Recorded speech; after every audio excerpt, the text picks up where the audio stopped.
အားလုံးပဲမင်္ဂလာပါ History by ဘာနူကနေပြီးတော့ပြန်လည်ကြိုဆိုလိုက်ပါတယ်ဒီနေ့ဗီဒီယိုမှာတော့1968ခု1980နောက်ပိုင်းလောက်မှာအမေရိကမှာလူတော်တော်များများကြောက်ခဲ့ရတဲ့ဇူရီယက်ခေလာဆိုတဲ့လူသတ်မှုကိုပြောပြပေးသွားမှာပဲဖြစ်ပါတယ်ဇူရီယက်ခေလာဆိုတာနာမည်ကြီးကတော်တော်ထူးဆန်းတယ်ပေါ့နော်အရင်ဆုံးသူ့အကြောင်းမပြောခင်သူကျူးလွန်ခဲ့လူသတ်မှုကိုပြောမှာပေါ့နော်ဇူရီယက်ခေလာကဒီ1968ကနေစပြီးတော့သူကပထမဆုံးလူသတ်ခဲ့တယ်ပေါ့ပထမဆုံးလူသတ်ခဲ့တာကျတော့သူက1968ဒီဇင်ဘာလ20ရက်နေ့မှာ16နှစ်နဲ့16နှစ်အရွယ်အကောင်လေးနဲ့ကောင်မလေးတယောက်ပေါ့နော်ဇုံလွဲနေကြကိုသူကတင်းနဲ့ပက်ပြီးတော့တပ်ပစ်ခဲ့တယ်ပေါ့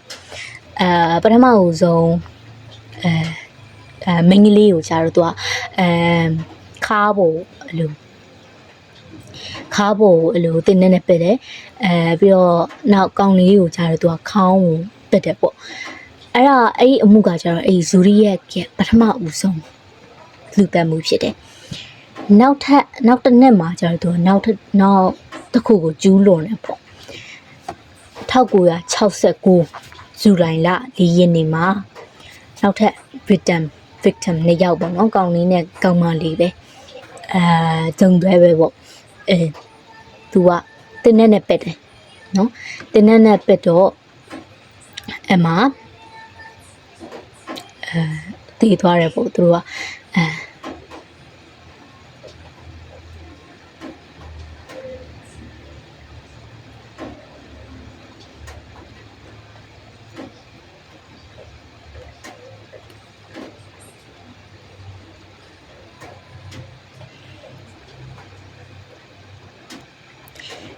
1969ခုနှစ်ဇူလိုင်လ4ရက်နေ့မှာသူနောက်ထပ်လူသတ်မှုကိုကျူးလွန်ရဲပေါ့နော်အဲ့အမှုဖြစ်လာနောက်ဖြစ်အခုဖြစ်လာတယ်အခုဖြစ်မဲ့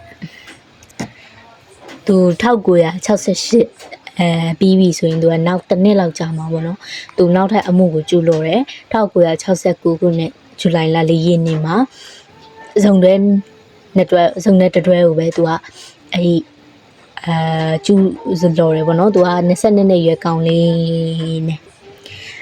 အဲ့ဒီအမှုပြီးသွားတဲ့နောက်မှာတော့သူကနောက်တစ်နှစ်ကြာတဲ့နောက်မှာဇူလိုင်လ4ရက်နေ့1969မှာပေါ့နော်သူက22နှစ်အရွယ်ကောင်လေးနဲ့19နှစ်အရွယ်ကောင်မလေးကိုသူကပြစ်တက်ဖို့ကြိုးစားခဲ့ပေါ့ပထမဆုံးကောင်လေးကကျတော့တည်သွားတယ်ဒုတိယကောင်မလေးကကျတော့သူကအသက်အန္တရာယ်ကြီးမားစွာရခဲ့တယ်ပေါ့နော်အသက်ရှင်ကျန်ရစ်ခဲ့တယ်ပေါ့နော်ကံကောင်းစွာနဲ့သူကအဲ့ဒီဇူရီယက်ကဘလောက်ထိတောင်လဲဆိုတော့သူပြစ်တက်ခဲ့တဲ့အကြောင်းကိုရဲတွေဖုံးဆက်ပြီးတော့ငါပက်တာဆိုပြီးတော့သူကပြောတယ်ပေါ့နော်တော်တော်ကြောက်ဖို့ကောင်းတာပြောတယ်ပေါ့နော်အဲ့ဒီ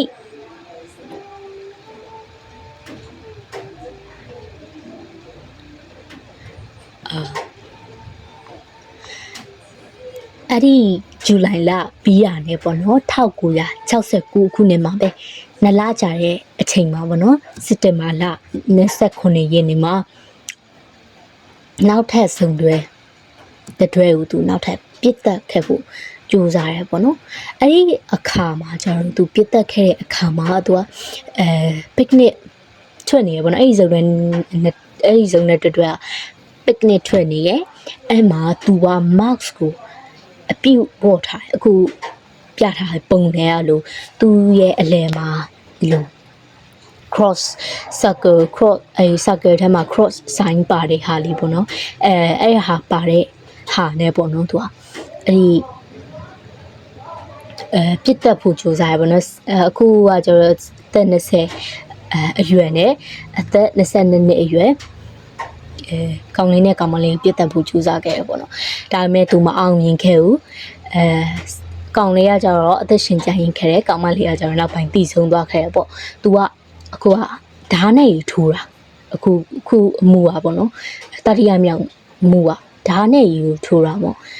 တော်တော်ကြောက်ဖို့ခေါင်းတယ်လို့ပြောလို့ရပါပေါ့နော်အဲ့ဒီနှစ်အတွင်းမှာသူ3ခုကျူလို့ခဲ့ပေါ့နော်နောက်တစ်ခုကကျတော့အောက်တိုဘာလ17ရက်နေ့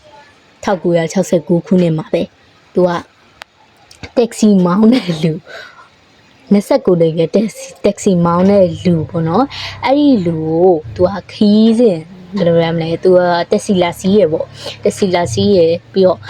ကားမောင်းခိုင်းတယ်ကားမောင်းခိုင်းတဲ့နောက်မှာသူအဲ့လိုသူတို့ရောက်ခီးရောက်တယ်ပေါ့ခီးရောက်ပြီးတဲ့နောက်မှာအဲ့ဒီတက်ဆီသမားကိုပေါ့နော်သူကတင်နဲ့ခေါင်းကိုတင်နဲ့ပက်တယ်ပေါ့နော်တင်နဲ့ပက်ပြီးတော့အဲ့လိုသူဘို့အခုဝတ်ခဲ့တဲ့အခုသူဝတ်နေတဲ့ဂျာစီအဲ့လိုအနှိမ့်ရောင်ကိုဖြတ်ပြီးတော့သူအထောက်ထားဖြစ်ထားခဲ့တယ်ပေါ့အဲ့လိုသူတတ်ခဲ့တဲ့အကြောင်းပေါ့သူက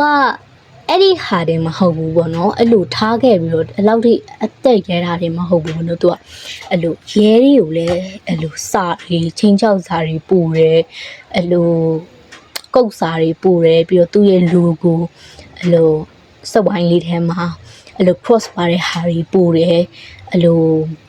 လူတက်မှုအသေးစိတ်တွေပြီးတော့ဓာတ်ပုံတွေအဲ့လိုဟာတွေပါသူပို့တယ်လို့ပြောရပါတော့သူကကြတော့ဘယ်လောက်ထိစားဖြစ်လဲဆိုရဲတွေကိုသူ39ယောက်ကိုသူတက်ဖြတ်ခဲ့တယ်လို့ပြောရဲပေါ့နော်အဲ့ဒီဟာအတိအကျထောက်ထားတော့မရှိဘူးတကယ်လိုက်နိုင်ခဲ့တဲ့ဟာကျတော့တိတ်ဆုံးတဲ့လူက9ယောက်အသက်ရှင်ကျန်ရင်းတဲ့လူက2ယောက်ပေါ့နော်ဇူရီယက်ကီလာရဲ့ထူးခြားချက်ကဘာလဲဆိုတော့သူကတစ်ခါနဲ့တစ်ခါလူတက်နေမတူဘူးပေါ့နော်ဒါပေမဲ့သူကစုံလေးတွေကိုတက်တယ်ဆိုတာတော့သိချတယ်သူကဘယ်သူဘယ်ပါလဲဆိုတာရဲတွေဘယ်သူမှမသိဘူးပေါ့နော်တကယ်ကိုဖမ်းမမိနိုင်ခဲ့တာပေါ့နော်အဲ့ဒီလိုကြောက်ပဲပေါ့နော်ပြည်သူတွေကလည်းရဲတွေအလိုဟာရဲတွေအဲ့ဒီ FBI လို့ဘာလို့တော်တော်ဒေါသထွက်ခဲ့ပဲပေါ့နော်။ဘာဖြစ်လို့လဲဆိုတော့သူကအဲ့မှာနေရသူတွေဆိုသူကဘသူ့ကိုတတ်လို့တတ်မှန်အောင်တီးသွားမှာမဟုတ်ပေါ့နော်။ဇိုရီယက်ခေလာရဲ့အကြောင်းကိုပြောမယ်ဆိုရင်သူ့ကိုနာမည်တော့မသိဘူးပေါ့နော်။သူ့နာမည်မသိဘူး။သူတတ်တာကဇုံလေးတွေကိုတတ်တယ်။တင်းနဲ့ပတိုင်းပတတ်မယ်။ဓာတ်နဲ့ထိုးရင်ထိုးမယ်ပေါ့နော်။တည်င်းစာတွေကိုသူကတည်င်းစာတွေအဲ့လိုတည်င်းအနေနဲ့ပို့တယ်ပေါ့သူစာတွေကိုပုတ်တယ်အဲ့လိုရဲတွေကိုစာပို့တယ်ကုတ်တွေပို့တယ်ပြီးတော့သူ့ရဲ့ logo တွေဘာတွေပို့တယ်အဲ့လိုထောက်ထားရည်လဲသူခြံခဲ့တယ်ပေါ့သူအဝတ်စာအပိုင်းစာလေးလို့အဲ့လိုခြံခဲ့ရအရှိပေါ့နော်သူ့ကိုဘာဖြစ်လို့ဇူရီဟက်ကီလာလို့ခေါ်လဲဆိုတော့သူစာတွေပို့ရတဲ့ထဲမှာသူ့ကိုသူဇူရီယက်လို့ခေါ်တယ်ပေါ့သူကသူဇူရီယက်လို့သူ့အမည်ကိုထုတ်ပြောခဲ့တယ်ပေါ့သူ့ရဲ့ logo ကကြတော့အဲ့ဒီအဝိုင်းပုံစံလေးထဲမှာအလယ်မှာ cross ပါတဲ့ဟာလေးပေါ့နော်အဲ့ဒီဟာလေးကသူ့ရဲ့ logo လို့ပြောလို့ရတယ်သူဟာရဲတွေကိုစိတ်ခေါ်တယ်ပြီးတော့တခြားအဖွဲ့အစည်းတွေပေါ့စိတ်ခေါ်တယ်ပေါ့စုံစမ်းခက်တာကြတော့သူကလူတက်တဲ့နီးလည်းမတူတဲ့အတွက်ကြောင့်ပေါ့နော်တကယ်ကိုစုံစမ်းရခဲ့တဲ့အခုထိအောင်ဘလို့မှရှာဖွေလို့မရဘူးပေါ့အခုခက်အချိန်နေနဲ့တော့မှသူဘသူမှန်းတော့မသိဘူးပေါ့နော်တန်တရားရှိတဲ့သူကကျတော့တော်တော်များများတန်တရားထွက်ခဲ့တယ်ဘာဖြစ်လို့လဲဆိုတော့သူကသူ့ကိုရှာလို့မရဘူးဆိုတော့လူတော်တော်များများကိုတန်တရားရှိခဲ့တယ်ပေါ့နော်ဘာမမေ့ရတဲ့အကြောင်းအရာကျတော့သူကပထမဆုံးတနေ့မှာ1968မှာကျတော့သူတယောက်ပဲတက်တယ်1969မှာသူ3ယောက်တိတိကိုသူတက်လိုက်တယ်ပေါ့အဲ့ဒီအတွက်တော်တော်ဥစားဖြစ်တယ်တော်တော်ခက်ခဲပြီးတော့အဲ့ခက်မှာလဲ DNA ကတကယ်ကိုအတိအကျအသုံးပြုနိုင်တဲ့လူဆိုတာမရှိသေးဘူးအတိအကျအသုံးမပြုနိုင်သေးဘူးပေါ့အဲ့တော့ဇိုရီယက်ခေလာကကျတော့တကယ်ကိုအဲ့ဒီအခက်အခါမှာတကယ်ကိုကြောက်ဖို့ကောင်းတဲ့လူတစ်ယောက်ဖြစ်ခဲ့တကယ်ဟိုထူးဆန်းတယ်ပေါ့ထူးဆန်းတဲ့ serial killer တူဖြစ်တယ်လို့ပြောလို့ရတယ်ပေါ့နော်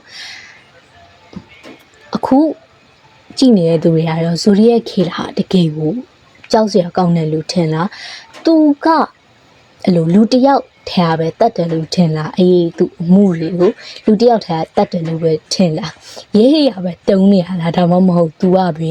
အဲ့လိုစိုက်ကိုတကယ်စိုက်ကိုဖြစ်နေရလားခုကြည့်နေတဲ့သူတွေကရောဘယ်လိုထင်လဲ comment မှာရေးပြသွားလို့ရပါတယ် အားလုံးကျေးဇူးတင်ပါတယ်